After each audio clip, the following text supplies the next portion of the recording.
Ya, ini pidato Ketua Umum PDIP Megawati Soekarno Putri kemarin dalam hari ulang tahun ke-51 PDIP. Syarat kritik terhadap situasi pemilu 2024. Lalu bagaimana memaknainya? Kita akan membahasnya bersama dengan Aditya Perdana, Direktur Algoritma Research and Consulting. Selamat malam, Mas Adit. Selamat malam, Mbak. Mas, saya langsung saja ya. Ini klaim PDIP membantah Jokowi Effect.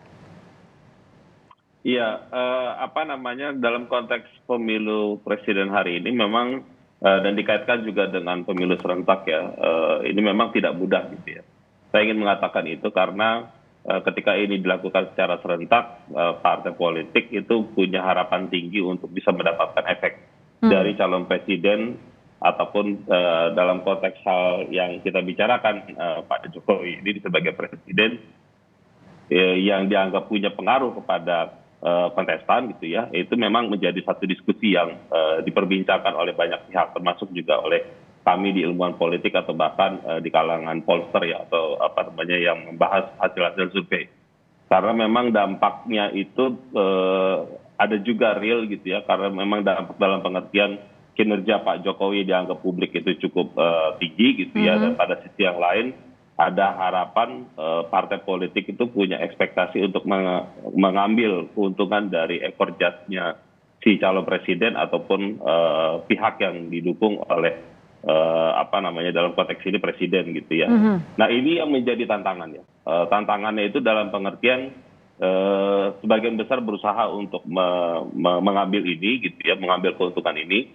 Tapi pada sisi yang lain dalam konteks yang kita bicarakan PDIP hari ini, itu memang tidak mudah juga gitu ya, karena pada dasarnya PDIP dan presiden itu beririsan gitu ya di dalam periode kepemimpinan yang kemarin dan sampai hari ini. Jadi tantangan itu yang memang sedang dijawab dan direfleksikan oleh Bu Mega dalam pidatonya tadi, dan konteks itu yang bagi penilaian saya juga tidak mudah gitu di lapangan gitu, karena saya juga mendengar dan memperhatikan banyak cerita terkait dengan kompetisi pilpres, pileg yang berbarengan. Karena ketika kita bilang pilpres dan pileg ini, Mbak Nita, itu kan bukan semata-mata pilpresnya gitu, tapi teman-teman partai dan caleg itu kan dia harus bertarung untuk memenangkan suaranya gitu. Nah ini yang berupaya untuk mempertahankan bagi incumbent suara itu, tapi pada sisi yang lain pilpres ini diharapkan mendorong gitu ya. Ini yang sangat lumrah untuk kemudian para caleg DPR maupun juga DPRD kemudian memanfaatkan kotel efek kepada capresnya ya, begitu ya. Sementara capres berharap ada efek dari presiden petahana begitu. Artinya ya, kalau misalnya Anda menyebut bahwa ini adalah tantangan bagi PDIP, khusus kepada PDIP, menegaskan juga lagi-lagi relasi Jokowi dan PDIP. Jokowi dan keluarga tidak hadir di hari ulang tahun kemarin. Ya, ini yang saya sampaikan ke beberapa teman-teman ketika menanyakan soal ini kepada saya. Saya menyebut ini relasi yang menjaga jarak ya.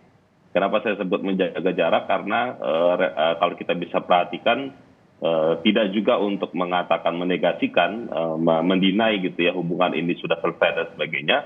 Tetapi ini kan satu waktu kita akan bisa lihat dan kita pantau ke depan akan bisa kembali lagi gitu ya, kembali lagi untuk mendekat atau bahkan mungkin berangkulan dan sebagainya. Jadi dalam konteks politik kan memang kan tidak ada kawan dan lawan gitu ya. Ya, tidak ada musuh abadi juga ya. Tidak ada musuh abadi, jadi apapun bisa terjadi gitu. Sehingga itu yang sedang dijalankan peran-peran dari para aktor oleh PDIP, oleh Pak Presiden, Pak Jokowi dan sebagainya. Sehingga nanti satu waktu mungkin akan bisa ketemu lagi gitu ya. Tapi yang pasti bukan kali ini gitu ya. Yang pasti dalam kontestasi pemilu 2024 kelihatan itu terjadi. Sehingga saya punya argumen bahwa apa yang terjadi di dalam konteks ulang tahun PDIP kemarin ya usaha itu gitu ya. Dan bagi saya itu juga lumrah juga dalam konteks politik ya. Karena menyikapi situasi dinamika yang terjadi itu kan setiap pihak juga harus berusaha menyikapi bagaimana itu bisa dijaga dengan baik. Ya, karena kan ini beberapa syarat kritik begitu ya, tidak hanya kemudian sekali dua kali, bahkan kalau mengutip tadi apa yang kami cuplik begitu dari ucapan Megawati bahwa partai ini besar karena rakyat, bukan karena orang tertentu, presiden maupun menteri. Ya, itu saya bisa memahami juga ya, karena memang dasarnya perjuangan PDIP juga bukan tiba-tiba gitu ya, karena PDIP lahir dari sebuah proses yang tidak mudah ketika di awal reformasi tahun 98, 97 gitu ya, dan peran-peran itu memang nampaknya bisa kita lihat dipertahankan secara serius oleh Bu Megawati sebagai Ketua Umum. Jadi mempertahankan itu sebagai bagian dari kohesivitas dan solidaritas keanggotaan PDIP, dan juga itu menjadi sangat penting. Dan ini menurut saya menjadi refleksi ya, pembelajaran juga gitu bagi partai-partai lain, karena itu dengan demikian kita akan bisa melihat bahwa kekuatan dan kelemahan partai terus kemudian berimplikasi kepada elektoralnya, naik turunnya elektoralnya mereka itu juga sangat tergantung dari keorganisasian. Nah, Jadi kerapihan kesolidan organisasinya PDIP memang sudah teruji dalam konteks itu ya, terutama ini menjaga. menarik Mas Adit, maaf saya potong. Ini menarik ketika Anda menyebutkan efek elektoral terhadap kader-kader dan juga partai begitu ya, kader yang mencalonkan diri dan juga partai sendiri. Anda melihat bahwa klaim-klaim sindiran-sindiran PDIP, sindiran Ibu Megawati terhadap Jokowi, ini seberapa besar pengaruhnya kepada elektoralnya PDIP dan juga caleg-caleg PDIP? Ke dalam partai memang dalam berbagai survei yang pernah saya lakukan gitu ya, ataupun juga saya membaca hasil survei-survei yang dilakukan teman-teman lain, itu relatif PDIP itu punya angka elektoral yang relatif stabil ya Mbak ya. Jadi di atas 20, tapi tidak bisa melebihi dari 30% gitu ya, karena 30% yang mereka itu pertama kali tahun 99. Jadi ketika saya bilang stabil, artinya kemampuan PDIP untuk mempertahankan suara ini itu menjadi sebuah prestasi tersendiri ketimbang partai-partai lain yang di bawahnya itu yang naik turunnya itu drastis gitu ya, dan itu menurut saya penting. Itu satu. Yang kedua adalah memang kalau dari bacaan survei itu efeknya Pak Jokowi itu relatif ada gitu ya, terhadap PDIP pada waktu beberapa bulan atau bahkan mungkin pada saat deklarasi Pak Ganjar di awal-awal tahun 2023 kemarin gitu ya. Tapi mungkin setelah itu terjadi perubahan, itu kelihatan bergeser gitu ya. Jadi Tapi ini kan sebelum putra Jokowi kemudian mencalonkan diri Ya. dari kubu lain. Betul, betul. Nah itu yang kemudian tentu sekarang saat ini sedang diantisipasi oleh PDIP untuk bisa bagaimana menjaga itu. Jadi kelihatannya memang menjaga yang jauh lebih penting itu adalah partai gitu ya, dalam konteks itu, dan berusaha seoptimal mungkin juga untuk kemudian memenangkan pilpres gitu ya, meskipun kondisi hari ini belum tentu begitu menguntungkan buat pasangan Ganjar dan Mahfud gitu ya.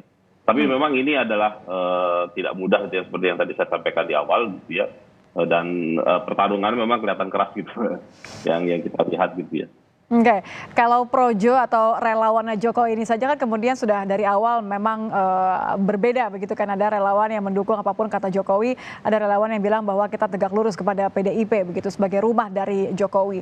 Internal kader menurut Anda kondisinya seperti apa sekarang? Masih akan tegak lurus atau mengikuti Jokowi, atau efek internal deh, saya ingin tahu seberapa besar di PDIP? Ya, di PDIP saya pikir mereka solid ya Mbak ya. Pasti akan ke Ganjar, karena berbagai survei yang saya perhatikan, PDIP termasuk yang tinggi ya, punya di atas 70% atau bahkan mungkin 80% ya pemilihnya PDIP itu ke Ganjar. Itu artinya kita akan melihat bahwa tegak lurus terhadap ketemu itu kelihatan sekali gitu ya. Ketimbang beberapa partai di paslon lain yang saya perhatikan itu ada yang terbelah gitu ya. Ada yang mungkin ada yang ke 02, 03. Ya, termasuk partai yang tadinya sudah mendukung 03, ternyata sekarang mulai ke 02 begitu ya. Ya, jadi dari sisi tadi makanya saya bilang PDIP dari sisi kohesivitas, kesolidan itu menurut saya adalah positif gitu ya. Jadi ini akan membawa dampak yang juga positif buat Pak Ganjar sendiri. Tetapi untuk memenangkan pilpres kan tidak cukup gitu ya, karena kan tentu yang dimenangkan itu suara optimal gitu ya. Kalau bisa lebih dari 50%. Ini perjuangan yang tidak mudah gitu ya, karena tentu yang pasangan 1 dan 2 juga akan melakukan hal yang sama, mengoptimalkan partai, relawannya gitu ya, dan yang lain-lain gitu ya, dilakukan secara masif. Oke, terakhir kalau begitu, Anda melihat bahwa dalam konteks strategi begitu ya, apakah klaim Mega bahwa PDIP tidak akan goyah meski tanpa Jokowi ini kan kurang lebih mengartikannya seperti itu ya. Inilah yang akan kemudian dipegang dan membuat sisa akhir permainan menjelang 14 Februari ini akan berdampak baik kepada PDIP atau wait and see? Ya. Akan melihat nanti. Saya pikir memang itu tujuan yang disampaikan Bu Mega ya, lebih kepada menginternalisasi dan mensolidkan barisan gitu ya.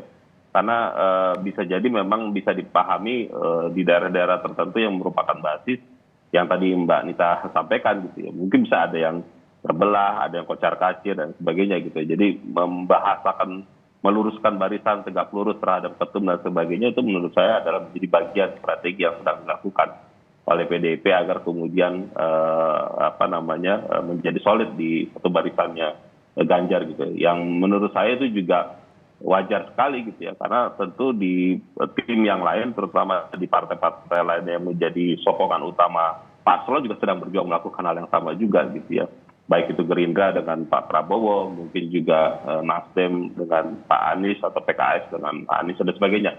Jadi itu sedang dilakukan. Di beberapa partai itu terbelah, Pak. Itu dan itu berat gitu ya. Kalau sudah terbelah 1 bulan ini kan itu relatif PR-nya banyak sekali gitu yang menurut analisa saya itu tidak mudah gitu ya.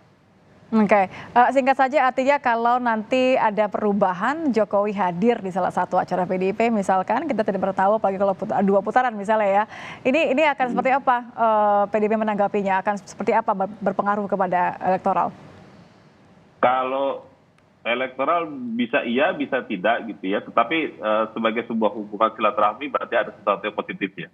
Ada perubahan yang sudah jauh lebih mendekat gitu ya. Tadi yang saya bilang dari menjaga jarak mungkin lebih mendekat kembali gitu ya. Dan mudah-mudahan itu bisa berdampak elektoral gitu ya. Jadi itu yang tentu sedang dipikirkan oleh banyak pihak terutama di PDIP juga. Oke, terima kasih Aditya Perdana, Direktur Algoritma Research and Consulting. Mas Adit sudah bergabung bersama kami di Kompas Malam. Terima kasih Aditya Perdana, selamat malam.